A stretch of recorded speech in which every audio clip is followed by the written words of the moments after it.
All right, we are live. Welcome to another episode of the BCTL Podcast. Today, it is my distinct honor to have the legendary Comprido on the podcast. He's Rodrigo Comprido Medeiros. He's a multiple-time world champion, one of the pioneers in jiu-jitsu. And interestingly enough, I know he held for a long time the fastest submission in the IBJJF finals. I think it was IBJJF Worlds finals. That record was recently beaten. What's kind of fun is that was by leg lock, right, Comprido? Yeah. Hi, guys. So it's a pleasure to be here with you guys. Talk with this crazy guy. I don't know how this is going to end, but at least we're starting. Yeah, I had the record since 1999, fast submission in a final of black belt. I got... I actually got on the Guinness book recognizing my record, and by the time the record arrived, I was already beaten, But I still have the record, the fast submission on the absolute black belt final. What's the most important division on the jiu-jitsu? But yeah, Mike did great, like foot lock on the straight foot lock, or not exactly straight foot lock, but kind of a straight foot lock. If I'm not wrong, 11 seconds. And that's it. Records are made to be beaten. Yeah, for sure, man. He did. So, what do you think of the existing rules surrounding footlocks? I know that they're kind of taboo in the sport, and it's interesting because I've heard from some people that have trained in Brazil and competed in Brazil that at least in the early days, they were really frowned upon. Like one of my buddies, Jay Nance, who I think you've met, he's one of the black belts at Strong Style, was saying people were throwing their shoes onto the mat when they sorry, hold on. You tried to share the video. I was trying to share the video and then start to. Yeah, it does that. It does that. Here, I'm gonna mute you while I say this, and you can share it. So, anyways, what I've heard happens is at times in history, when somebody would go for a footlock at a competition in Brazil, the audience would get very upset and would throw, shoes at them or rotten fruits or stuff like that. That's what I heard. I don't know if that's true or not. Hold on, I'm taking you off mute. Rotten fruit, not shoes. No, but were they booing? Were they booing for footlocks? Oh yeah, big time. Why? Big time. Because it was considered a low-level technique. This is long time ago, and then it's not that that I create toe holes and footlocks are old when I start doing jiu-jitsu, but was that stuff that is not well accepted,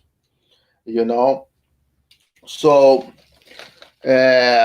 what happened is we consider this is something for low-level suburban academies, and we did not like that. I saw many times people being booed, people throwing stuff on the mat, and then when somebody win the most important title on the sport super fast. No, it was no submission before that on the absolute final, Really?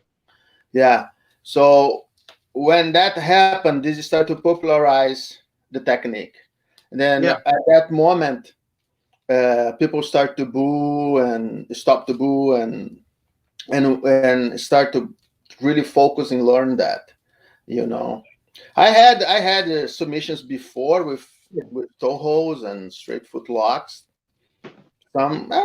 some that not being booed, but I was not the center of the attention, you know. Yeah. So when you are the center of the attention, and this happened, you know, like people were booed. Yeah, for sure. It's interesting, the culture of the sport. There's a lot. I mean, as much as it's a sport that's supposed to be no ego and no, that humility and all that good stuff. Yeah, that's impossible in sport. It's no Right. sport that is no ego. Yeah. That's a sport. A sport, a competition. If somebody is winning, is ego. Yeah. You know, For if sure. they say is not, is a lie. Like the priest to become a pope is a bunch of ego. There is nothing that involve ascending that doesn't involve ego. That's a fantastic way of saying it. Nothing that involves ascending that doesn't involve ego. For sure. I agree 100%. Now, do you think that there's any do you think that the recent craze of footlocks is an evolution in the sport? I'm talking about, like, with the Danaher Death Squad winning everything by footlock for a while, and the more recent, for example, you have Lachlan Giles taking third at Worlds as a 170 pounder, or not Worlds, ADCC in the absolute division. Do you think that have you seen the evolution of the leg game as something significant in the sport? Yeah, for sure, it's evolution. Is honestly, the heel hook is not anything new. Right. You know, like Eric Paulson, Josh Barnett, what's his name? The crazy guy from Dutchland, Bas Hooten, Dean Lister. Dean Lister was a ADCC champion doing heel hooks. That's not new. Okay. Right. What is new is people specialize in no gi. You know, so it is a group of jiu-jitsu fighters who are specialized now in no gi. You know, and then they are using, they're being very successful using a technique that is not possible to be used with gi. Okay, so you cannot do heel hooks with gi. So that means the defense is not as sharp as well. It's not that you don't attack, but you also do not know how to defend. You know, and of course, once you start to using a technique, you start to creating different ways to attack it, you know. But I've been seeing a development on the footlock game. Even when you talk straight footlock, Mike straight footlock, the way he engaged the straight footlock is different than the traditional way. I have a series that I wasn't create neither. You know, I thought that I had created that stuff, and then I showed to one of my students, and he showed me a video of a Japanese guy doing that. You know, jiu-jitsu Japanese guy doing that, a sequence of footlock from the 50-50. Yeah. That I do. So you improve as everything on the sport. You improve. Like berimbolo is an improvement of the De La Riva guard, and then a technique that we call helicopter. Okay, that you do the berimbolo, but you're just a little bit farther, and then you don't land on the back, you just land on the top. That was the initial technique, and then people keep working on that and then make better and create more options, you know, so the jiu-jitsu go in one direction. It makes sense, you know. Some techniques make sense to happen after the other, you know. Yeah, for sure. One thing that you said in there about how you had the this ankle lock from 50-50 that you thought that you created, and then you had a video of somebody else doing it. Yesterday I had one of the guys from Snake Pit USA, which is the biggest organization of catch wrestling, and we were talking about, you know, techniques that come from catch, techniques that come from judo, techniques that come from wrestling and jiu-jitsu, and, you know, how in order to truly understand the technique, you kind of have to understand where it comes from so you can find more roots of the techniques. Do you find that to hold true for some of the techniques that you specialize in or that you do? Um, I don't know if you have to know who create where that come from, but Mhm. definitely you have to know to understand the mechanics of any movement you do. So then it's much easier to learn, to Mhm. teach, and to perform. Okay. Let me talk about the same situation happened when I was working with Brock. I was teaching him that half guard that Lucas Leite does when he step over the heel and keep opening and control the hip, and that's the dog fight that he does so well, right? So on my the first person I saw doing that was Lucas when he was a purple belt. I don't know if he considered himself the first one to do that. I'm pretty sure he learned from somebody else. But still, it was the first person I saw doing that, very successful. And that's the important thing. Even if you're not the first person to do, but you're the first successful person to do, then people relate that to you. So I was showing that to Brock for a while. He was doing, and then his coach, his wrestling, the head coach, Marty Morgan, he's a assistant wrestling coach from Minnesota. Was assistant wrestling coaching from Minnesota. His family is all fighters, real wrestlers, boxers, and he had a grand uncle who were a catch wrestler, a pro wrestler, right? Okay.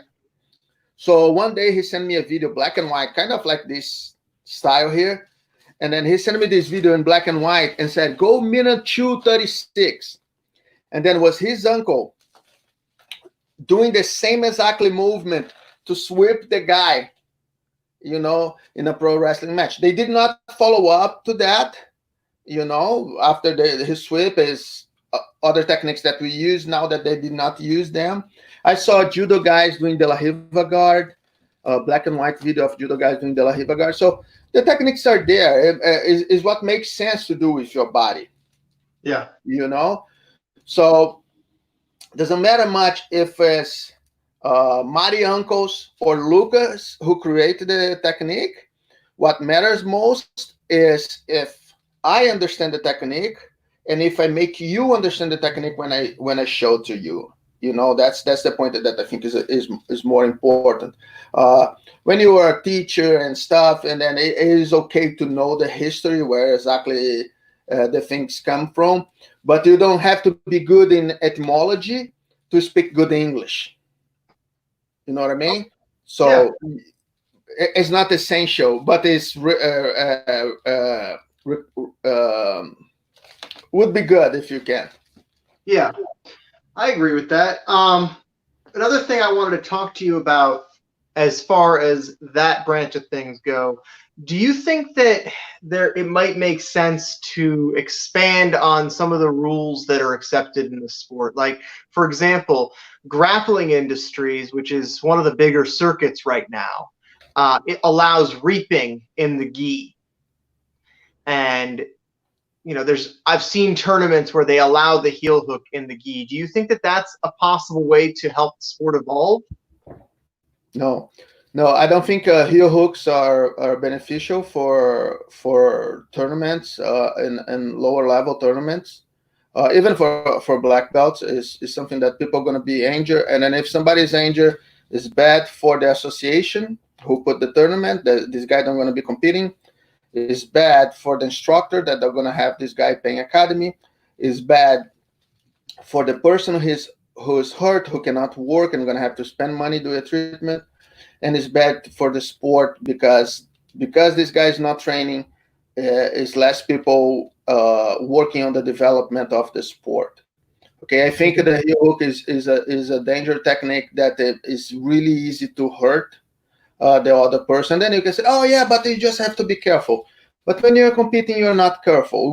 You attack to finish the guy, and then the guy who being attacked, he try not being finished, so he Mhm. resists more than he's supposed to. And as you attack not more than you're supposed to, but you attack with everything you got. So you're gonna have injuries, uh, uh, a lot of more injuries if you have a lot more people playing with those. Uh, on the reaping stuff, on the old times, I honestly did not see people get hurt with reaping. Yeah. Okay, And then I think the ripping rules could be a little bit more flexible, and they already are. They already change a little bit. Uh, like you can only fall for one side if your elbow is on top. I see no problem. Then you fall if your elbow is on bottom. I don't think that will put pressure on the knee. But there is some stuff that people do that really bend the knee sideways. You know, even I remember when Romulo fought with Tarsis in one of those worlds, the final when Romulo retired and stuff like that was the kind of twist that cannot happen. And if you have that kind of twist with the ripping, is bad. But honestly, I think you can just tell people cannot apply pressure outside to inside, and allow a little bit more on that ripping stuff. The heel hook, I don't think would do any good for the sport, you know. Okay, that's a reasonable answer. So, one thing that I also wanted to touch on, you have taken a very strong stance against the use of performance-enhancing drugs and steroids in the sport. And I think that that's something that you've championed that cause. What do you think of the IBJJF's implementation of USADA testing? What do you think of the efforts that are being made to reduce that and the lack of efforts in some organizations? So I think they could be more robust. Okay, so it's cool that they test the champions. I think they could test a lot of more people, at least everybody on the podium in every belt, at least that, you know, because we have to make clear that if you win using drugs is not cool. That doesn't prove nothing. Just prove that you're weak and then you try to cheat, you know. And then sometimes they take the title away from somebody and then they give a penalty, but they also allow the person to fight other tournaments. What I think is crazy, you know, like if you're suspended for MMA, you cannot go there and fight for another organization. You know, if you out, you out. You should not be able to compete. If you compete in another organization, you should do your penalty should be increased. You know, that's my opinion. And I think all those smaller organizations should honor that, because on the end of the day, they are just thinking on the short term. Said, Julio, the world champion, he's amazing, but he just failed his test and he cannot fight IBJJF. I have the opportunity to put this guy who is really hot to compete in my tournament right now, you know, because he will never fight my tournament if he was able to fight IBJJF, so I'm going to let him fight. The guys who run these smaller organizations, they should also abide by the rules, you know, also help to clean the sport. On the end of the day, that's how I make my living. That's how you make your living. That's how they are making their living, you know. And then I hate that, you know. And then and those are the smallest one. And even Abu Dhabi Pro, you know, who are the second biggest organization, they should honor that, and they should test as well. You know, I understand maybe Fight to Win don't have the funds to test their competitors, you know, but they should honor when somebody being banned, you know, for X amount of time. And I not even know if Fight to Win ever have somebody who being banned fight on them. I'm just using it as a name drop, you know, but I don't know if they ever had that.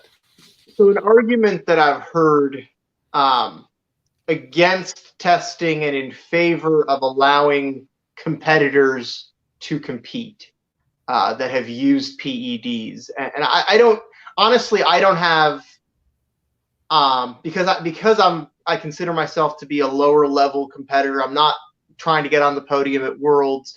My opinions are going to be less refined, but I think that an argument that is made is that PEDs, if you take steroids, it's not going to make you strong enough theoretically to overwhelm a black belt world champion level competitor, because the technique is going to be so much cleaner.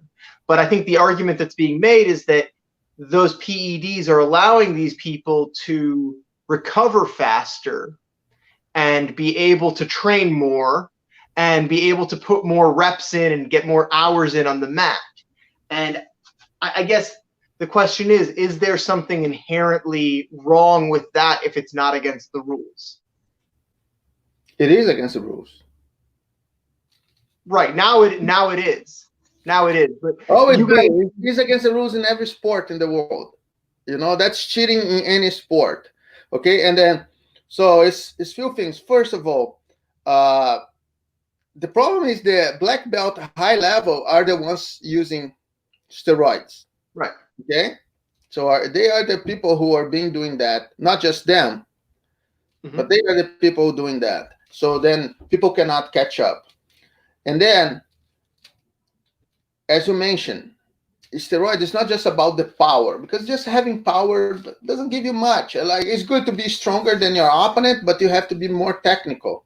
On the end of the day, the jiu-jitsu is going to need technique. And then you can be more technical if you can spend more time training. And if you can spend less time recovering for injuries. And that's what this does for you. That's illegal in any sport on the planet. There's no sport that allows you to take steroids, or at least not explicitly allows you to take steroids. Right. And then I think if you want to make if you want to have idols, they have to be, I understand be successful and be a good person are different stuff. But you at least want the person to be successful doing the things correctly. The guy can be a jackass, but he could do everything correct to be successful. Not try to cheat. In my opinion, cheating. But if you want to take steroids to impress your girlfriend, to go to the beach and show your muscles, I have no problem with that. I have problem when you take steroids. I have no problem with people who obviously take steroids because they are sick, they need those. My problem is people take steroids to go to tournaments, and this bullshit, this is not on the rules, is a lie, it's completely illegal. Everybody knows, is immoral, is against the rules, is actually illegal. Yeah. So I see no way to legitimize that. What's your attitude about masters competitors who might have low testosterone? Because you see that, like, for example, I know several people who are in their 40s who are very open about the fact that their doctor prescribed them testosterone replacement therapy, TRT. Do you think that that's something that should be tested for and prohibited from, because people use those masters titles for marketing. You see that a lot. You see people use those masters titles. Everybody who is competing should abide for the same rules. Okay. If you have a problem that asks you to take some drug, you have to disclose that. Okay. I'm not a scientist. Okay? Right. But you have to disclose that. And then if it's illegal to compete with that use that substance, then you cannot compete. Go be healthy. You have low testosterone, you have to take this, go be healthy. We know that's bullshit. We know people being prescribing testosterone when you don't need to. Okay, you have a level that is normal, and as soon as your level is a little bit low but still normal, they want to put you on the top of the level and many times past that. We know that's an excuse that people use to take steroids, so when it's a legit medical stuff, you cannot compete. If that's what the rules, I don't know exactly the rules for that USADA use, and that's what we follow too, but if they say you cannot, just don't compete. Yeah. Simple like that. You cannot do everything you want. That's a lie that's being told to us since we start, you can do everything that you wanna? No. You can be anything that you wanna? No. You can be anything that you wanna, and you work really hard. You can be almost anything that you wanna, and that you work really, really hard for. Okay? I never gonna be a gymnast. I'm never gonna be able to play gymnastics. I'm too tall for that. Doesn't matter how much I wanna. Doesn't matter how much hard I training. I'm never gonna do that. You know, I'm never gonna be able to race a horse. You know, I'm too heavy for that. Yeah. Doesn't matter, you know. And then, but people keep telling that, and then we keep repeating that as if that, oh yeah, that's awesome. Yeah, I can do anything that I want to know. You can't. You know, you want to be an astronaut tomorrow? You will. Guess what? You will not be. Okay, you're too old. Your time's past. So we have to be realistic about what we can be. Yeah. You know, and sure. You know, I will not trade my morals, the things that I believe for, you know, for a title. You know, I got my titles without using nothing, and I think everybody can do the same. You know? But I mean, so you won your titles, the big titles, the adult black belt titles, in a time when there was no testing. So I'm sure that you had to go through opponents. Yes. That took steroids. I'm sure. And how did that affect your psyche going into those matches? Not at all. Not at all. My psyche was not affected. Them psyche was affected. The guy who uses steroids, he is dependent on that. If he has to fight, you take the best guy in the world who also takes steroids, and you said, okay, dude, you're going to do a big fight in 3 weeks, but they're going to test you every day. You know what's going to happen? This guy going to fight with very little confidence. Because at this point, he thinks he only can perform when he's taking his spinach, just like Popeye, you know? He cannot do nothing by himself without taking his thing. Yeah. And I think this is bad. This is addiction, you know, and then turns out into addiction. On top of everything, you know, and that's the cheating part. One thing that play a big role on my opinion about that is I saw somebody died because they had people sometimes complain because I use the word overdose, but I saw one person take steroids for animals, died in front of me inside the mats. Jeez. You know, I carry the stretcher out of the competition area. You know, I saw that happen. Nobody told me. And everybody can see that. That happened in the roads. Yeah. You know, if you look for it, you're going to see that. That's awful. You know, the guy had a heart attack because he was taking steroids for animals. You know, and that's why you said, but then let's make it legal for everybody. One thing is an American wealthy kid who can have a doctor prescribe him some stuff. Let's even forget that is illegal. Yeah. Another thing is for a poor kid from the slums of the small state in Brazil who cannot assess that. He has no way to talk with a doctor. What are he going to do? He's going to listen to somebody who also taking steroids and don't know what he's doing, or he's going to go and has an uncle who is works in a farm, and then he's going to steal something, and then he's going to put into himself. And then it's a risk that I'm not willing to take. You know, because it's really easy to talk about other people's life when they are just a number, when they just a hypothesis. You know, coronavirus killed 80,000 people in the United States. At this point, probably around 60, 70,000 people in the United States. That's easy when you don't know these people. Mm-hmm. When it's your uncle, your niece, your brother, your mother, your grandpa, then it's a big deal. Yeah. As long as people dying somewhere and then it's just a number, we don't care about. I saw this guy die in front of me. Yeah. You know, and then happened right before the best fight of my life. Yeah. You know, everything could have gone south on that fight. What would be relevant comparing in what I just witnessed. Somebody died in front of me for nothing. Yeah.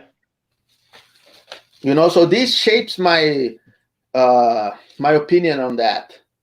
And I had a friend who also had cancer, and then was using steroids, and then like he met his end very fast. And some people say, and then I have no scientific proof that the steroids helps to speed up the cancer. Maybe he would have cancer anyways, but because he was taking so much stuff, that helped to speed up his end. So I really. So it's personal for you. Yeah. Like I will not walk towards you and punch you if you take it, but that's not something that a lot. It's same thing with drugs, in general. When I was a kid, for whatever reason, I understood, like, because my house in Brazil, right? I live in an apartment. In Rio, almost everybody live in an apartment. So on the first floor of my apartment is a bar, okay, called Zigzag. Yeah. Imagine how bad it is, that bar, right? Yeah. And then since I live in the same building. My mom's still living there. I saw people drinking a lot and using a lot of drugs. At that time I not even knew what they are using, and then I never liked it. And then as I started growing, I had some friends who are using marijuana and other drugs as well, and for me it was really clear how they produce less when they are under the influence. And then I saw some people who died in consequence of the abuse of substances, and I knew that if I tried, I would like, because everybody who was using that liked it. Mm-hmm. And then since the beginning, I make a pact with myself that I will never even try that. And makes no sense. Yes, I did drink alcohol through my life,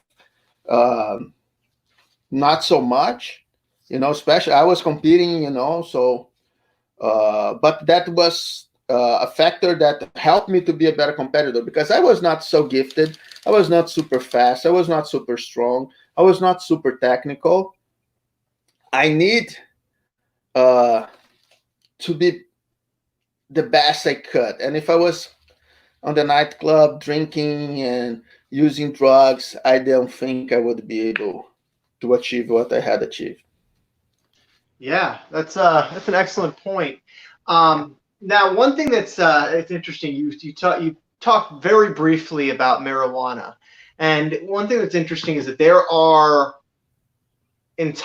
an entire tournament right now, an entire competition series called High Rollers, which the whole thing there is that they're smoking weed between the matches, and they have that sort of thing going on. And there's kind of a subculture within jiu-jitsu of people that believe that use of that substance in particular is in some way beneficial. What do you think? And some people said that marijuana doesn't affect your brain. I mean, clearly it affects your brain. Yeah. Look, I would not training under the influence of marijuana, of the influence of alcohol, of the influence of cocaine, heroin, nothing. When you're training, when you compete, you should have your mind clean. You should be able to focus in what you're going to do. You should be able to protect yourself and protect your opponent. If you're not feeling pain when you're supposed to feel pain, you're gonna hurt yourself. If you're not realizing that you inflict pain when you should be realizing you inflict pain, you're gonna hurt somebody else. If you cannot move properly, you're gonna hurt somebody else, or you're gonna hurt yourself. So this is just, like people trying to do niche stuff, helps self affirmation. They're gonna training with the guys who say that is good. Using drugs has nothing to do with sports. People who said that drugs is good for sports is just to have them come into the academy and feel not guilty. It's like you go to the academy who everybody pranks. That's just a way to attract people and tell them that, okay, pray is good for you. You're going to be good for the jiu-jitsu. Man, jiu-jitsu, martial arts, everything, this should be nothing to do with pray. That's something that you do outside. You know, you go to the church, you go to the synagogue, and then you pray over there. It's not to do this inside the mat. That has nothing to do. But you attract people who believe, who need this confirmation, this affirmation, you know. Oh, praying is good. Okay, I believe praying is good. Everything I do is based in God, in Joshua. I have to pray, blah, blah, blah. Then they're going to go to your academy. So a lot of people on the world want to use marijuana. And then what's better than you say, no, this is actually good for sport. Come to my academy and you can use drug as much as you wanna. And then actually I have a tournament because I want to make money. And then I'm going to tell you guys, smoke pot and then going to fight. This is danger. This is stupid. You know, this doesn't even... Because I'm like you in that I've actually never, used any drugs, and I'm not interested in using drugs personally. That's just my personal... I hope not, man. If you're like that sober... No, but it's too high. That's what I'm saying. I mean, I know how I am without it, but hear me out for a second, because I do have a kind of a logical path that makes me think. So, great example. What do you think about people drinking Gatorade? When they're training and competing. Gatorade, the beverage, it's got... No, I don't care about it. Right. So Gatorade has electrolytes. And when you're tired, those electrolytes will make you not as tired. Mm-hmm. Right? So your brain gets a little bit dehydrated. You're not working as well. You drink the Gatorade and it changes your brain momentarily. Okay. I mean, I don't have enough information about the effects of using any specific substance on competition. But I guess I wonder if things that we're told are good are bad and vice versa. I don't know. So I saw people high on marijuana, and I know they perform worst. Yeah. Any task. And as I mentioned before, you put other people in risk. You might hurt other people, you know. You might not gonna do hydration. I heard this argument. People said, "Oh, but caffeine is also bad, but sugar is also bad." Yeah, it's bad, but it doesn't take you off. Like sugar can take you off of the normal stage. Caffeine can take you off of the normal stage, but not on the doses that people take. Not when you take a Gatorade or when you take a coffee on the morning. Mm-hmm. Those drugs are used for that, and then is a medicinal use who being mixed in all this. But we know that the most of the people just want to be high. It's not even the medicinal used. And then when you say that there is no medicinal use that you can apply in using marijuana or cocaine or any other drug inside the mats. Yeah. Okay. But dude, listen, I'm not a scientist. I'm not the father of the truth. That's what I believe. And that's what I doubt people are going to be able to convince me otherwise, because first of all, you have this huge industry of the pot coming up, and then they not having good studies, real studies, who can really make clear what are the effects that they cause. Yeah. So all these people making all this money, and it is a lot of people making money with this, and they cannot even come with the real study to backing the claims. Because imagine I go to you and say, "Oh man, training after drink 8 gallons of orange juice is really good." Why? Because I did that, man. Do as well, like I tell you, gonna be good for you. Like, what the fuck? Shut up, Comprido. You're going crazy, Yeah, I hear you, man. I like getting your thoughts on these things, because I know you've got your own perspective and you've been around for a long time. Now, one thing, just completely changing the subject entirely. One thing you're really well known for is coloring your hair. I think that's one of the coolest things about you. It's that uniqueness, that willingness to kind of be out there. Tell us the story about that a little bit. Oh, so I had a physical trainer, Marquinho Tatu. In Brazil, was a physical trainer for the judo national team in Brazil. You know, a guy really good. I still have a contact with him. He's actually doing a live right now that I was supposed to be watching with the other guy who is my physical trainer now. Yeah. And I did physical training on the past, you know, when I was competing on the high level. And then, like, he was crazy as hell, and then he always colored his hair, you know, and then I realized remember the guy with the blue hair would be easier than remember Comprido, you know. And that I was still in Brazil. Now that I'm living here, remember Comprido is much, much tougher. That's not a name in the English word, you know. That's not an English word. So you're gonna say that guy that Capido, like, you don't know who I am. Okay. So when you have your hair color, like, people say, that guy with the blue hair, because before it used to be blue. I used to color blue, and then I get tired of that because it is some work to do that, burns your hair and stuff. It's annoying, you know. So I stopped to do that. So then, a few years back, I think it was 2011, I met the owner of Storm Kimonos, and then he came to me and said, man, I watch all your fights, man. I used to love when you have the blue hair, blah, blah, blah. And then we were talking, and then we talk about sponsorship and talk about doing a video. And I said, I will color my hair. I said, no, I'm not asking you to color your hair again. I said, no, but I will do, you know, like, because I kind of remind me why I did that. And then it was kind of a payoff of something that I did many years ago that somebody remind me. That guy will know me regardless. Yeah. You know, but that's something else that stays on his head. You know, that's probably the same reason that you come with that fucking unicorn. You know, you not even care about unicorns. But you do that because you want people to say, yeah, that fucker with the unicorn. Yep. You know, Nobody knows, you know, like, but the guy with the unicorn, I know the guy. So that's why I did. And then I started doing it again. And honestly, man, my hair is always black. You know, you meet me all the time. Yeah. You probably never saw my hair green outside. At Worlds, at Nogi Worlds, I think you had in a competition, yes. But every time I go to Ohio, my hair is black.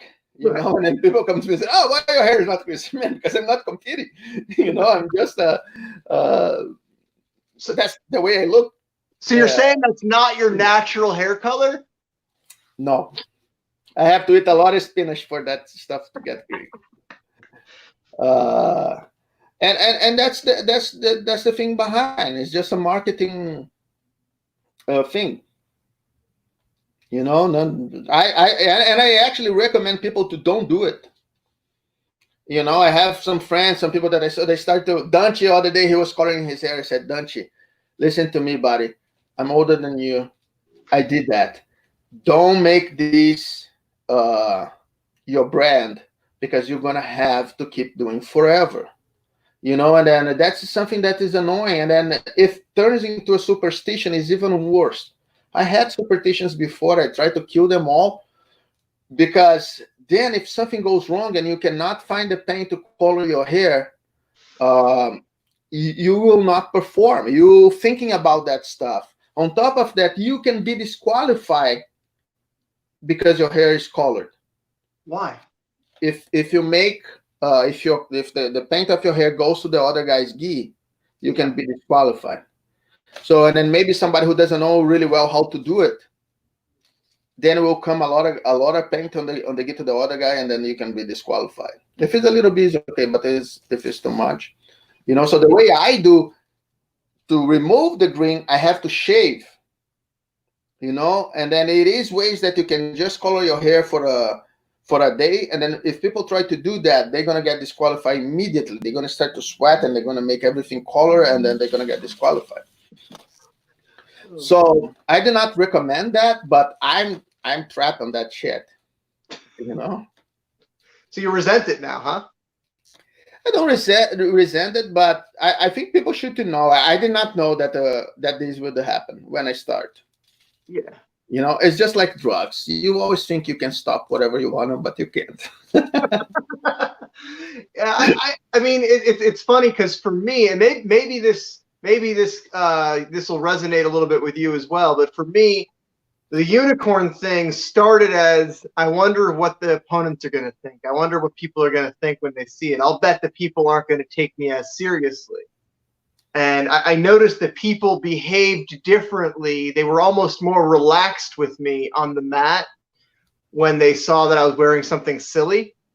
And you want to display your sexuality as well, right? You want everybody on the road to know that you're gay and that you're proud of it, right? Yeah, no, but it's one of those things, man. Like, did you ever find that people reacted to you differently when your hair was colored? Yeah, it's not on the mats, but on the street, you know, like sometimes I'm walking on the street and people look at me and they kind of, now is a lot of more people who color the hair than when I start to do that, you know, that, Yeah.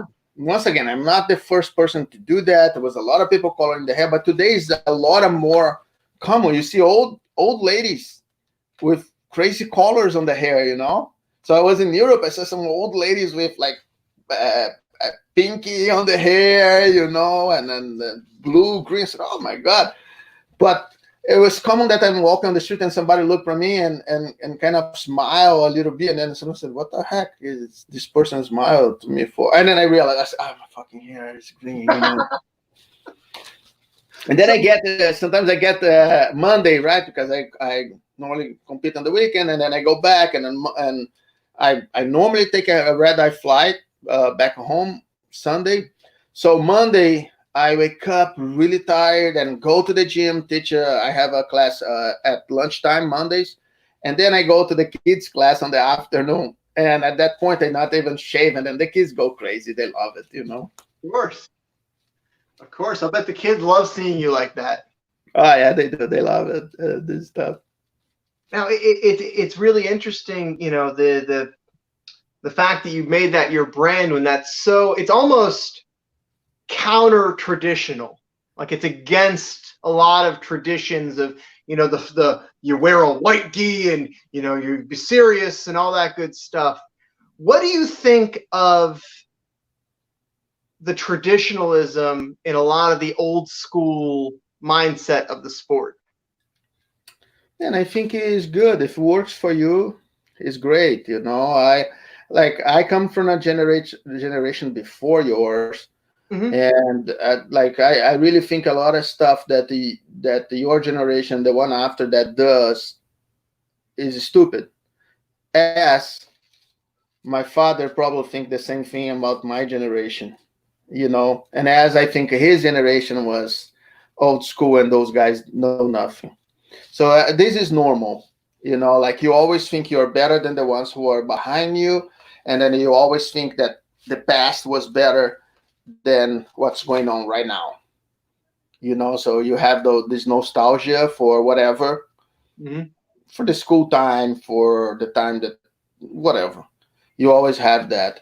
And then the way to teach a class, the stuff that you could do with a student change a lot. The way the student react, the way what the student demand, you know, like was it clear the authority of the instructor on the past. And today, I saw in some places the students are telling the instructor what to do, you know? And then I said, but that's not how I do things. I'm going to do things the way I see fit. And this will work for some people and it will not work for some other people, you know? But that's my way. And I think when you choose to be my student, you have to know me and know my way. And then if that's what you agreed, that's how you want to learn, that if you believe my experience will be beneficial for you, you know, you enter this, because it's still a relationship, you know, like the moment you enter my academy, you know, okay, I understand what this guy is about it. I don't hide anything from nobody. So you get there, You know what I am. If suits you, you stay. If it doesn't, you go. Of course, I do.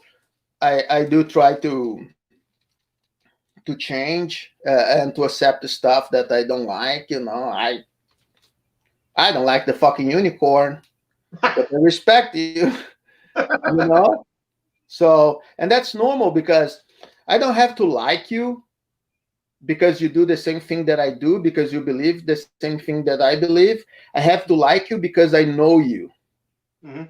I don't have to agree with you to like you. And that's a misconception that I think people have a lot, you Yeah. know? And then I only can like you truly if I know what you are about, you know? Many times Yeah. just, oh, this guy's awesome. Yeah, you see him, say hi to him, he tell a joke and walk away. So you don't really know the guy. He's a pleasant person, you know. But to Yeah. know if you really like somebody, you have to be with the person, spend more time, understand what the person thinking. You might be thinking, ah man, this computer is an imbecile. Marijuana is not a drug. What he's talking about. Fighting high is the best thing on the planet. Using steroids is not a problem. You know, and then you can believe all that stuff and still liking me, but you truly like me because you know the opinions I have that go against the ones you do, you know. And that's what I expect for people. When I get close to somebody, when I want to have a friend, I want to know what he's about. Yeah. You know, and then we're going to make fun of each other. We're going to have discussions about things that I believe or you believe, or about politics and and drugs and whatever the subject is controversial, you know. Yeah. For sure. That's a great answer for that. Do you think that so one of the common, I guess, old school, new school mentalities is that of the creonch and cross training, the idea that we have this tribe and we must only train with this tribe and we mustn't leave the tribe if we're unhappy. I know that you came up in an interesting time because when you were coming up, um, there was more opportunities arising for the jiu-jitsu competitor. And I know that you initially were at Alianse and then you branched out and started Brasa because of your own, differences. So you have that unique perspective on that sort of topic. What are your thoughts on that? So first of all, old school is everyone who comes before us. Okay, I was considered new school for a long time. I have a DVD called Modern Brazilian Jiu-Jitsu. What actually means is old, because modern means a period of time who already passed. You know, we're in a contemporary time. But what happened is this. What I believe is this. When I come to be, was still a lot of not cross training at all. We will not go to training in somebody else's academy what's not part of your team. Marcelo, who is the instructor who works with me, I know him since I'm 10 years old, and I just went to training at his academy because he's a student of Bolon. When we already old, man, I was already, that maybe 8 years ago, the first time that I training with somebody who I know since I have 10 years old. And then a bunch of my good friends from my street went to training in a different school under Carson Gracie. And then I went, some other guys went to training in Alliance school, you know. And then we always being nice with each other, being cool with each other, but we never training. Even though we have friendship, real friendship, way before we start doing jiu-jitsu. Because I know this guy since I'm 10, right? But I just started doing jiu-jitsu when I'm 16. So I had more story with them before I start jiu-jitsu than whatever jiu-jitsu rules are on the time. Yeah. And then the things start to loosen up a little bit. I do believe that it's better to stay with your team, especially if you have a big team. You try to solve your problem on the team. Okay, I'm the guy who never fought nobody from my team. Every time that I had to face somebody from my team, either one of us give the victory or we did a fake fight. but there was situations that we could not fight, and then we had a fake fight. And I still believe every time two of you go to the tournament, to a final or to a fight that you have to fight, I always tell you guys, I prefer you guys not to fight, but I let you guys decide in between you. Yeah. I'm a big fan of team. I believe the team, we're supposed to support the team, even if sometimes this is not the best for us personally. I believe whatever happens for the team is what should to go. But people have different ideas, and I respect that.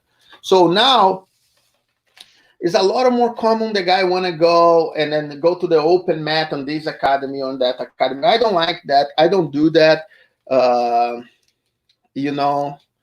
I have that feeling that the person who does open mat and is almost like inviting somebody else to training on your academy, a student of somebody else. That is not my business. I'm not on the business to take students from people who are already training. And then if you have to leave a gym, you just have to behave normally, and then go there and tell the person that you are in a relationship for so long, who did teach you. Yeah, you pay him, but I do a lot more than I'm paid for. Mm-hmm. So just go there and be straightforward and say, Emil, dude, I'm moving. I'm just not feeling that's the right environment for me. Whatever the reason is, I don't like the way you teach. Whatever the reason is, be straightforward. Leave everybody else alone. It's very common. The guy go there, he trains with you, and now he thinks he knows better than you. And then he want to go, and then he said, oh, yeah, because I always had a dream to open academy. So, okay, go open an academy. But I also want to take your students with me. And then he goes and start to talk shit about you and try to take your students away with them. So this is a pussy movement. If you want to open your academy, if you want to do your stuff, leave. When we left Alliance, we did not invite nobody to come with us. We did not want to be there. We looked to the face to the people who have to. We let them know that we will not be part of that team anymore. We would be creating our own team, and we turn our back and we left. We will not keep going, hey, you, come with us. Hey, listen, this guy he's trying to take advantage on you. This other guy, and then what I seen today is every time that is a departure, when you realize, when you're going to look closer, the guy who departed was for some time trying to convince other people to follow him. You're not happy in a place, just leave. I'm sorry, what's that? If you're not happy with a place, you leave. Yeah. But don't try to broken somebody else's business, Don't try to, enforce. I have students who go and train in other academies, and when they come to me and say, hey, coach, I'm going to do this, I said, okay, do it. That's what you think you do. It's the best for you. I suggest this, and that, I don't think it's the end of the world. But So one thing that we're seeing a lot right now because of the coronavirus situation, I'm trying not to talk about it that much in these interviews because I feel like what are we really going to say about it that's useful? But one thing I'm seeing a lot of in jiu-jitsu is the use of video material, video content for development or for people trying to learn from videos. And it's something that in the past was frowned upon to some degree. You're going to learn from YouTube, you're going to learn your jiu-jitsu from YouTube and stuff like that. What do you think of the use of video content? And is there any advice that you would give people using that video content in how to select it and how to use it? So I'm probably not the best person to advise about that because nobody watching my videos. I have a channel that nobody. Yeah, well, you are one of the 7. I had a problem. I don't know how to publicize that because I think I have good content on my page.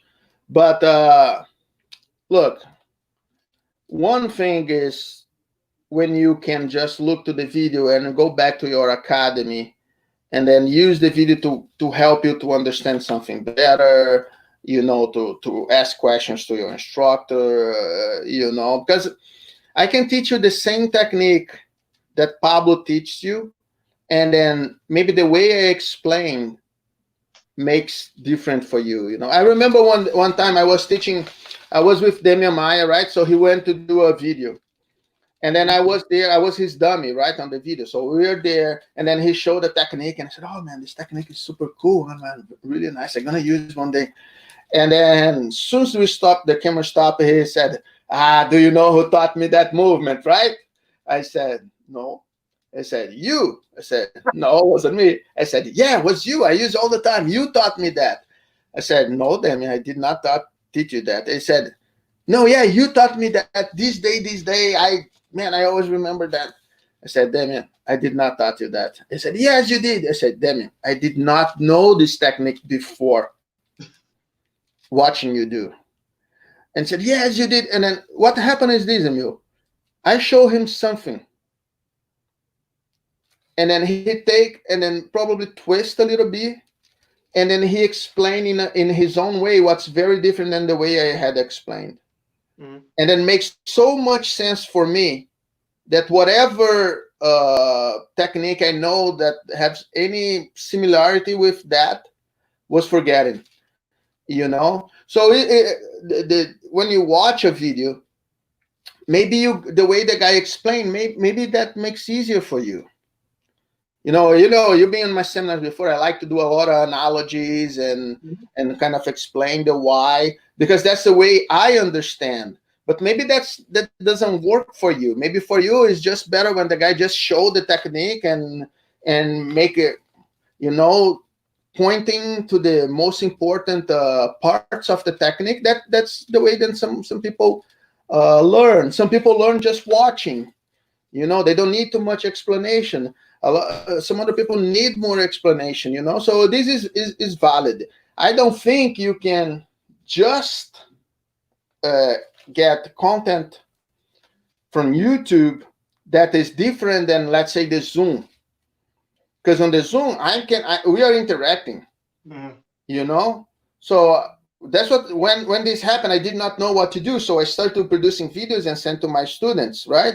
And then I kind of hated because I give him the video with the information, but I could not make sure they're doing they're using that properly, you know, because they're by themselves in home, and on top of that, they're by themselves. How they're going to do the technique, you know? Yeah. So when we start to go to the Zoom, if I was to show a technique, that's not what I'm doing on the Zoom. I was doing more drills.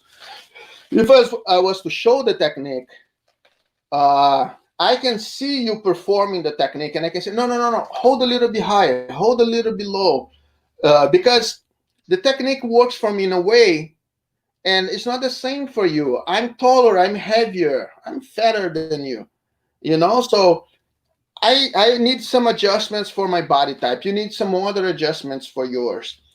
I know some adjustments that you can do, you know, because I'm a teacher for so long, so I can go there and say, hey, man, why you don't try this, and that? And then you try, maybe work, and maybe you have something that you already do that I not even know that makes sense, that then something click, and then you can do even better. Yeah. You know? So the good thing is Jiu-Jitsu is evolving, but not by the hands of few, but for the hands of all. Because when you get some information and then you do a little adjustment on your grip, a little adjustment on your positionment, I can just watch you doing that and then pass this for the next person who will put another adjustment, you know. And then sometimes when this information go back to you, you cannot even recognize anymore. That's what happened between me and Damien, you know. Yeah. And so it's valid, but this cannot be your primary source. You know, you need a coach. You need somebody who's good. And then it's really nothing you can do to tell if the technique is good or bad. I saw videos with thousands of millions of views that are terrible. But the people are good. They're good the way they post. They're good the way they speak, the way they behave, you know. And I saw people with good technique. I include myself in that nobody watches because the way I speak probably is boring. You know, I always see that's something that annoys me a little bit, but I'm sure most of the people like is that I say the big brother personality, you know, reality show personality. The guy go on the camera and then he start to laugh and then start to talk louder and start to jumping and stuff. I'm not like that, and I will not change my personality uh, when I'm teaching. Not if it's online, not if it's in person. Uh, I will never do. But I guess a lot of people wanted that. They feel comfortable. They feel, I don't know. They feel the vibe is different, Yeah. and that's the vibe they are looking for. But it's hard to tell you how to find what's good and what's bad. And when you go for good people who have who had a lot of students, they normally know what they are doing, But still, even though, even uh, even me, I'm sure I have videos out there with mistakes. Yeah. You know. Yeah, I mean, nobody's perfect. You do your best. That's all you can do. Exactly. And then when you figure out that you're wrong, you try to fix it, like you put another one fixing. Now, I'm going to change the subject completely again. There was recently and I'm not going to say any names, but you're going to know who I'm talking about. There was recently a video that came out of a very prominent female competitor talking about an alleged incident between her and her instructor, who was a very prominent, very revered instructor. And it got a lot of conversation going in the sport about, do we need to change some of the culture? Do we need to change, how we assess those that we think should be the pillars of the sport and things like that?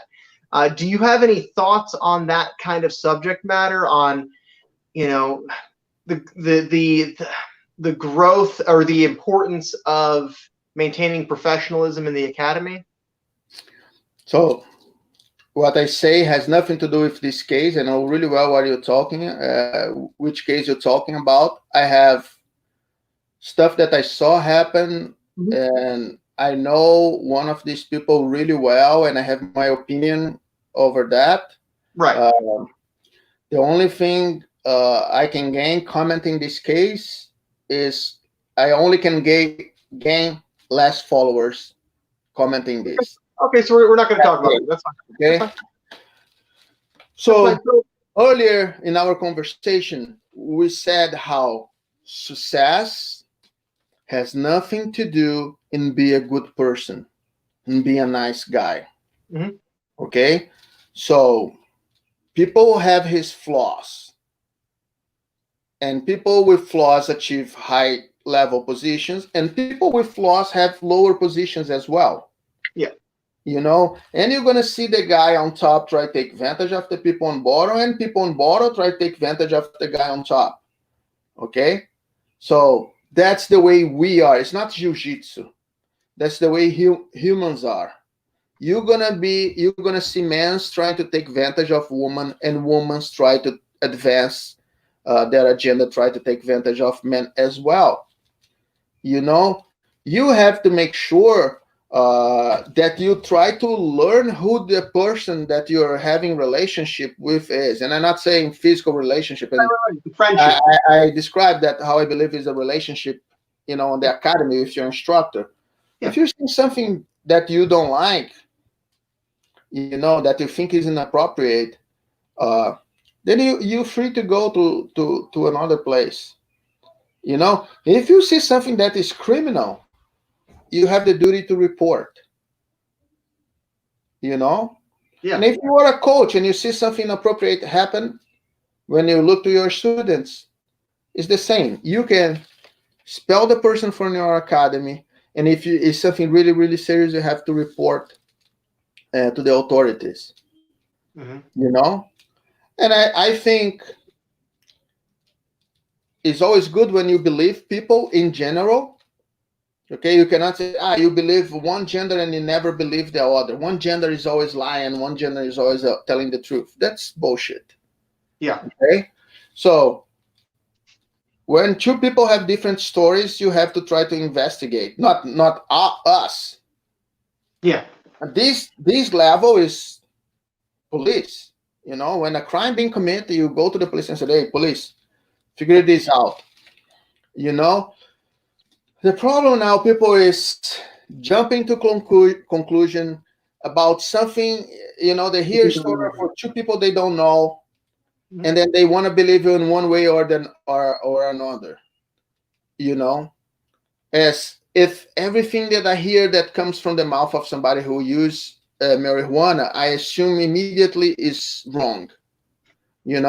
Somebody who choose to use marijuana gonna have positions that gonna be different than mine, and positions that gonna be similar to mine. We disagree in one thing. We disagree a lot in one thing, but that doesn't mean that we can agree in a lot of things. I do have good friends that use that, and they do know my position about it, and I do know the position that they have about it. Yeah. That's not a secret. You probably know some of my friends who use pot. All the time I say people, yeah, but you friend of this and that guy, they use pot. I say, yeah, so what? I don't think people who use pot should be exterminated. People who use the steroids should be exterminated. It's a difference of opinion, and I make my opinion clear. People who use the steroids and hanging out with me, they know my opinion. And then we have to be careful, because many times we do opinion of stuff that we don't know, and I'm sure don't know all that has to be known about marijuana, all that has to be known in steroid, all that has to be known in relationship, in sexual misconduct and stuff. Yeah. But we have to analyze. I don't know, man. I personally did not see this kind of stuff happen. I think I have friends who ending marrying students, and having a good life. And I have friends who, went after the students just to have a fast relationship. I don't like that thing. I don't like, to cross that line. I don't think is right. But for some people, you don't know who you're going to fall in love with. Maybe be your student. I think you should avoid that. But each person has to be able to do their own decision, So to take things, I guess, a further step, right? There are some people in the sport, people, even active competitors or people who are teaching, who have criminal histories. Some pretty bad stuff, and I'm sure you've heard about it. Whatever. If the guy is a pedophile, he should not be near kids. Okay? If the guy is a rapist, it should not be near women and kids. Yeah. Then simple like that. You have a history. The guy if he's a convicted, I guess you can hear the story, but man, if the guy is convicted, it's really hard, right? Yeah, I mean, where it gets interesting or muddy is when you have situations where you have very well-respected, competitors or figures, and they're still spending time with these people. Like there was an incident a couple of years ago where there was a guy who had this history, and he was, featured in training pictures with the likes of, I think, Hickson, or maybe it was even, there was a couple of people that he was training with, and there were pictures that were coming out of this. But that doesn't mean that because Hickson or myself that we have a student that is a pedophile or sex offender that we actually know about it. I cannot talk for Hickson, but I can talk by myself. Right. I will not be friends of a pedophile. Yeah. There's a lot of stuff that I will be friends of a pothead. I will be friends of a guy who uses steroids. I will not be friends of a pedophile. I will not be friends of a rapist. Yeah. But many times you don't know. We get put in so many situations, like pictures with us. We go to the tournaments. I was talking with a friend yesterday how sometimes you go to somebody's academy, and then you'll be many times in seminars with me. I'm there with Pablo, and then Pablo said, "Oh, I'm gonna do a belt ceremony. Comprido comes with me." Mm-hmm. I go to the front, and then I tie the belt in the belly of people. A lot of people that I never saw before. Mm-hmm. But I trust Pablo, you know. Yeah. But sometimes you go teach a seminar in somebody in an academy that somebody that you don't know, and then they give the belt, and you are next to them, and then next thing you know is Comprido gave him this belt, or you know. And I said, no, I didn't. I was there when the guy got the belt. Yeah. I have no say in that.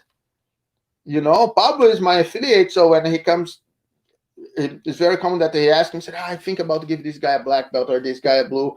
Like, what do you think about it? He don't need me to give belts. He's more than, he has enough stripes to do so. Yeah. You know, but through respect, he asked me, asked me, and then for me, you're not my direct student, but you are under my lineage, you know. So if I'm there and Pablo asked me, I would go and tie your belt when he got a belt. If he did not want me to do, I will not do. Yeah. You know, you're still going to be under him who is under me, and then it's all good. So you get, sometimes this picture stuff is a little bit complicated, you know. Just that is not, doesn't mean much, and then people jump into conclusion, you know. But what the picture can tell you on this sense, you know, like that, you know, we're hanging out together, we are doing this podcast, and then tomorrow come up that you're a child molester with your unicorn. How do I knew that? Yeah. There's no way that I know that. You know, if that was the case, I'm sure I would not be training under Pablo, and I'm sure that I would not be speaking with you. You know, right. But if something happens, oh fuck, man, and now what are you gonna do? Do I gonna delete all my pictures with you? You know, all the claim that I never saw you before. So yeah, man, it's a surprise for me as well. You know, that's a good answer. You have to. With that being said, these people should be expelled from the community.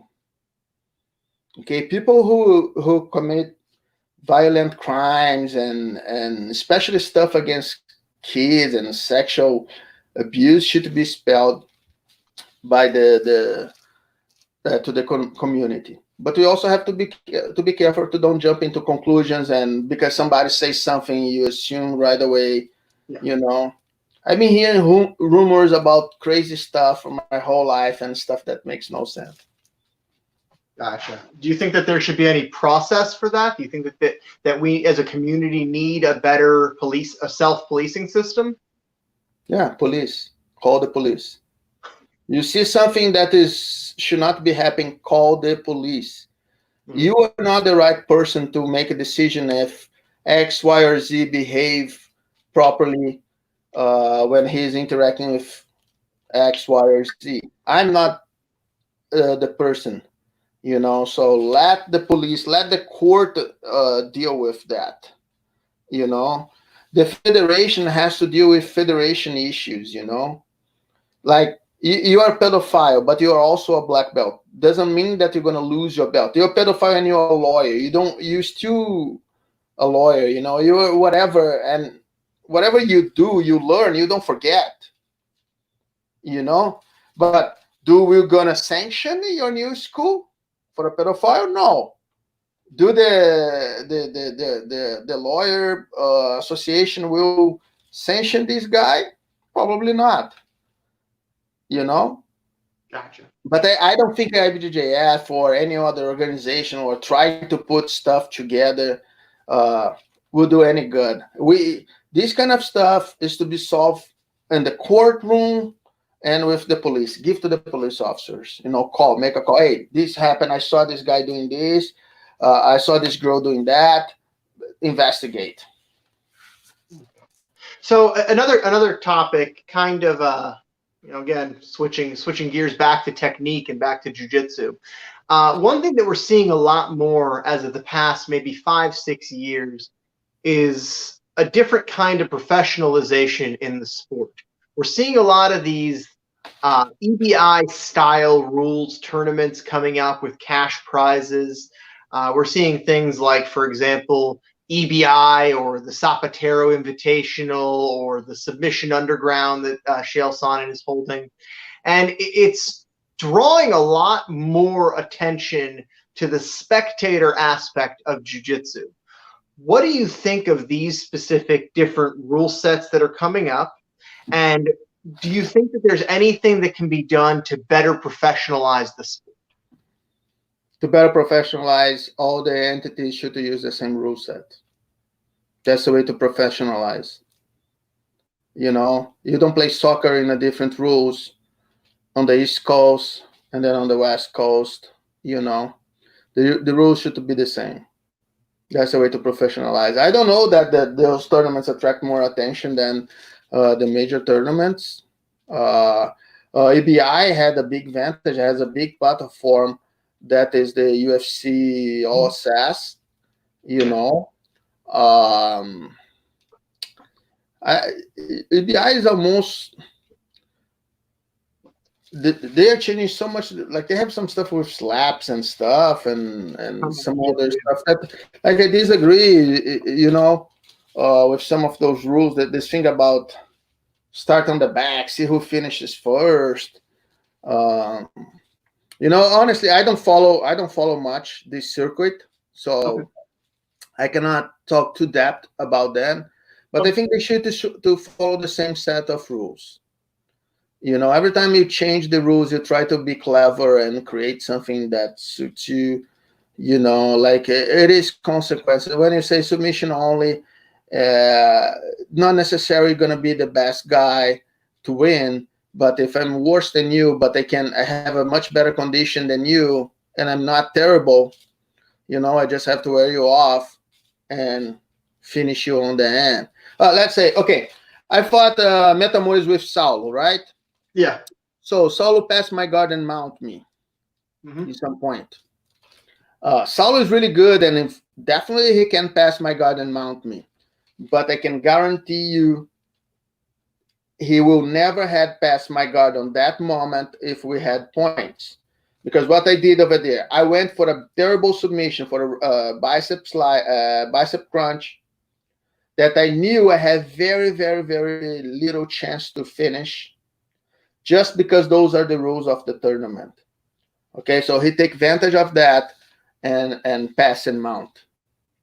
Okay, if we were fighting a different tournament, I would never try that. Okay, so then different rules demand different actions, and demand different expertises. Right. You know, and then score points and control. It is done in a way that leads to the submission. Okay, you have more chance to submit somebody in theory if you're on the side control than if you are on the close guard. That if you are on the mount, that if you are on the side control, or if you are on the back, you know. So that's why the rules are made on that way. But then the jiu-jitsu, you can burn stages. You can submit the guy from your guard. You know, so I think is extremely important and beneficial for the sport that today people can live off competition. You know, if you're good, you can be competing the whole year, and that's how you make your money. You know, on my time, I got few good pays, but not much. The generation before me, those guys never get nothing. I know people who fought MMA for free. Yeah. You know, big fights of MMA for free. Some of those legendary fights that you guys seen, the guys get paid now. Marco Ruas in Penduca, they get paid nothing. Yeah. You know, so it's extremely good, extremely important. Helps the development of the sport, but I wish they use the same rule set. You know, if you're a guy who go after the submission, you will go after the submission no matter what rules are. No matter if it's what is the advantage if you tap me? What is 3, 5, or 10 points if you tap me? Yeah. You know, what is advantage if you pass my guard? You can have 1,000 advantage against a pass guard win. You know, but what happened today a lot is everybody wants to only play guard because the guard is getting so good that it's really hard to pass. And then people just choose. You said, you know what? I'm not even going to try to pass this guy's guard. I'm just going to pull guard as well because my guard is also good. You know, I believe my guard is better than my pass. Just let's fight for see who plays guard, especially on the lightweights. That's where you decide. You know, the one who starts on bottom is the one who wins. So I guess so. I have a counter argument that I always throw at people whenever they say that they feel like there should be a unified rule set, Throw and it. it's okay, and it's something that I hear a lot of people say. A lot of people share your opinion that there should be a unified rule set. So I don't know how familiar you are with like running sports. So for example, you have the 400 meter, you have the 100 meter, you have relay races, you have marathons, you have a half marathon, you have a 5K, you have all these different sorts of races. You have you have this like the Tough Mudder where you're running outdoors in a muddy obstacle course. And the idea is to make it a sport, even though the reality is that running is not that interesting to watch, to make it something that people want to watch and to test different areas of I each. think that's the case for the mudding race, but the other races is just because a different energetic subtract and Right. fast guy is Yep. not like the guy who will run for longer, Exactly. So I think that argument can be made for the opposition between, say, IBJJF and an EBI rules match, where the idea is that it's a different strategy, there's different gameplay, there's different gamesmanship. So I don't know. I mean, I like that the sport, that people are actually able to make more money today in the sport than they used to be able to make, and most of the money to be made are in those weird rule sets that you're talking about. Only because it's IBJJF. Without IBJJF, we will not be here today. You will not be doing jiu-jitsu today. They are the ones who popularize the sport. They are the ones who produce the champions that you want to see.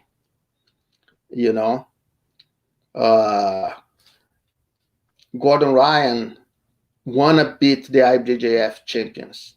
He doesn't want to beat the guy who won Submission X. Doesn't do much good for him. Financially, okay, you make money, that's a good thing, but what gives you leverage is IBJJF. And then, like, the running is one federation, and that's one rule. You're just changing the configuration of the fuck, I know the word in Portuguese and it's not coming, but one is a fast race of 100 meters and another one is a long race of a marathon. Okay, but the rules are the same, pretty much the same. You cannot do X, Y, and Z stuff. What happened is, and there's a lot of lazy rules, where they say, oh yeah, the rules are IBJJF, but no double pull. IBJJF with a heel hook. IBJJF, but if it's a draw, we're gonna do blah blah blah. IBJJF with no advantages, So I think that's worse for the sport, because for our sport to grow, our sport is really, really complex, right? So it's hard for somebody to understand. Your grandmother cannot understand jiu-jitsu, It's really hard for her to understand that. If you have a bunch of different rule sets, it's impossible, So you need to get rules, and then you can extend the time, you can do stuff, but the rule set has to be the IBJJF. That's my opinion, That doesn't mean that, people cannot try to do hybrid once in a while, but the thing is hybrid all the time. Yeah. Do you think that the ADCC rule set factors in at all? I think that a lot of rule sets. I don't like. Okay. Is a very important title. I wish I had one. But the first half of the fight without points did not work the way it's supposed to. That's the thing. In theory, a lot of stuff will work good, but then when you put in practice, what tending happen is the first 5 minutes, people keep, warming up, burning themselves, warming themselves, and then they just start fight when the points start.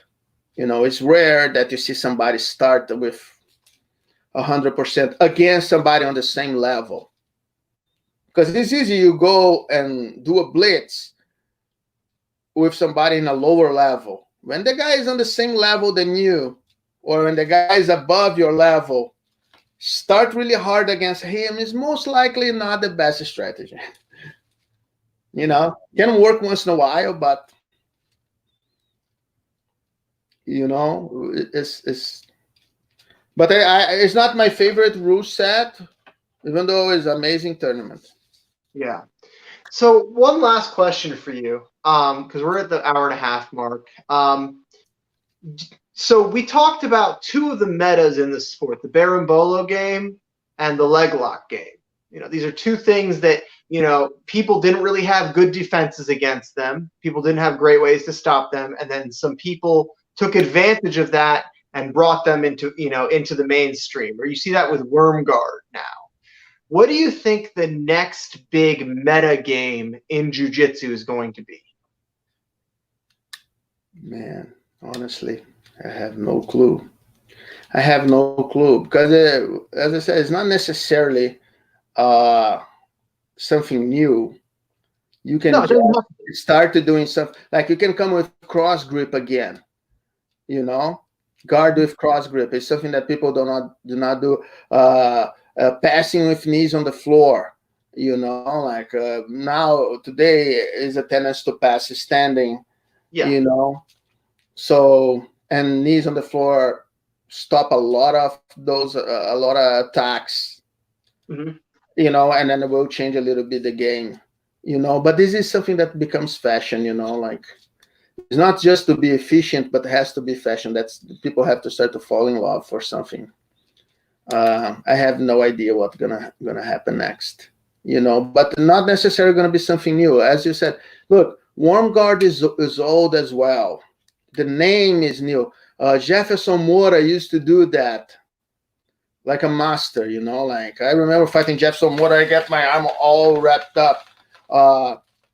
Not saying that it's not a bunch of new stuff, but that concept, that stuff, you're going to see even Roleta and Minotauro, when Roleta go after the lapel under the leg and do the basic control of Worm Guard. Or Tereré used to call that Titi Glide, if I'm not wrong. He used to play guard like that. So it's not completely new, definitely be improved, as the berimbolo is improvement of the helicopter, as the ways that the heel hook, the heel hook itself doesn't change much, right? So it's the control, but the ways to assess and to isolate improved a lot on the last year when people start to put energy into that. And the defense.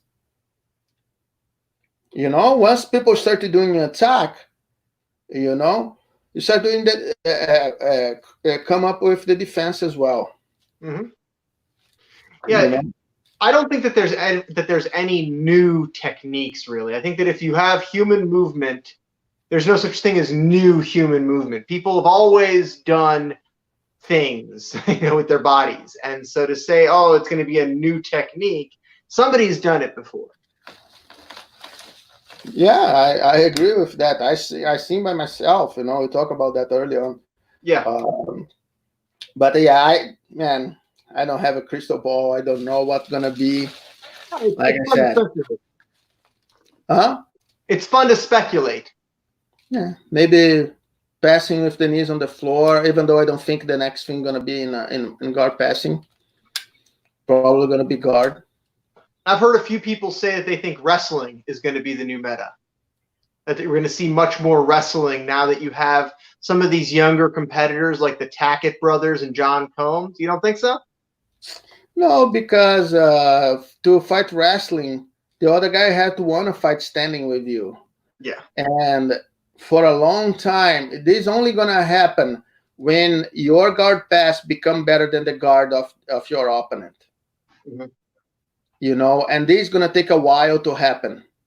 The trend, first of all, you have more options when you play guard than you have when you pass. Okay? Yeah. But you can pass. You can be better. You can have all the options in the world, and I can still pass in your guard.